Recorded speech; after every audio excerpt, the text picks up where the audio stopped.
Pernah nggak sih kamu ketemu orang yang kelihatannya pede banget, selalu pengen dipuji, dan ngerasa paling tahu segalanya? That's me. Kadang mereka kelihatan karismatik, tapi juga bikin orang di sekitarnya capek secara emosional. I'm tired. Nah, bisa jadi orang seperti itu punya ciri Narcissistic Personality Disorder atau NPD.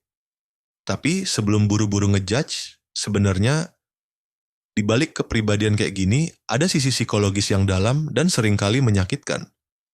Bagian 1, apa itu NPD? Menurut Diagnostic and Statistical Manual of Mental Disorders, edisi kelima, DSM-5, NPD adalah gangguan kepribadian di mana seseorang punya perasaan penting yang berlebihan, haus akan kekaguman, dan kurang empati pada orang lain. Tapi menariknya, banyak psikolog sepakat kalau rasa percaya diri berlebih itu sebenarnya cuma topeng. Peneliti psikologi Wicked Campbell menjelaskan bahwa di balik perilaku narsistik, biasanya ada rasa tidak aman yang dalam, dan orang dengan NPD sering berjuang keras buat menutupi rasa itu dengan pencapaian atau pengakuan dari luar. Bagian 2, apa penyebabnya? Penyebab NPD bukan cuma satu. Beberapa riset, termasuk dari University of Michigan, menunjukkan bahwa pola asuh ekstrem di masa kecil punya pengaruh besar. Anak yang selalu dipuji berlebihan bisa tumbuh dengan kepercayaan diri semu, seolah mereka harus selalu jadi yang terbaik untuk diterima. I'm the best.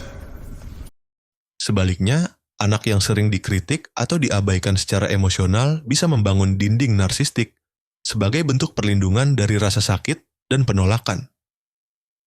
Jadi, narsisme itu bukan cuma soal ego tinggi, tapi kadang juga soal cara seseorang bertahan dari luka batin. Bagian 3, ciri-ciri. Orang dengan NPD. Orang dengan NPD biasanya menunjukkan pola perilaku yang mirip, seperti merasa dirinya istimewa dan pantas diperlakukan lebih. Sering bicara tentang pencapaian mereka secara berlebihan. Susah menerima kritik. Don't talk to me. Bahkan hal kecil bisa dianggap serangan pribadi. Suka memanipulasi orang lain untuk menjaga citra dirinya, dan di balik semua itu, mereka sangat takut gagal atau ditolak. Menurut psikolog Dr. Ramani Durvasula, yang banyak meneliti perilaku narsistik, orang dengan NPD bukan tidak punya empati, tapi mereka sering menekan empatinya karena takut terlihat lemah. Bagian 4. Gimana menghadapinya? Kalau kamu punya teman, pasangan, atau bahkan atasan yang cenderung narsistik, ingat satu hal, mereka nggak selalu sadar kalau perilakunya menyakiti orang lain. Yang bisa kamu lakukan adalah menetapkan batasan yang sehat, dan jangan berharap mereka langsung berubah. Buat kamu yang mungkin sadar punya kecenderungan narsistik, itu bukan akhir dunia. Really? Really? Banyak orang dengan NPD bisa belajar mengenali pola pikirnya lewat psikoterapi, khususnya dengan pendekatan Cognitive Behavioral Therapy, CBT, yang membantu membangun empati dan kepercayaan diri yang lebih realistis. Jadi, orang dengan NPD bukan cuma orang yang suka pamer. Di balik rasa superior itu, sering ada rasa takut, luka, dan kebutuhan untuk diterima.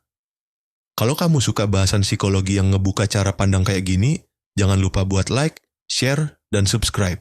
Biar makin banyak orang yang paham bahwa di balik setiap perilaku, selalu ada cerita batin yang belum selesai.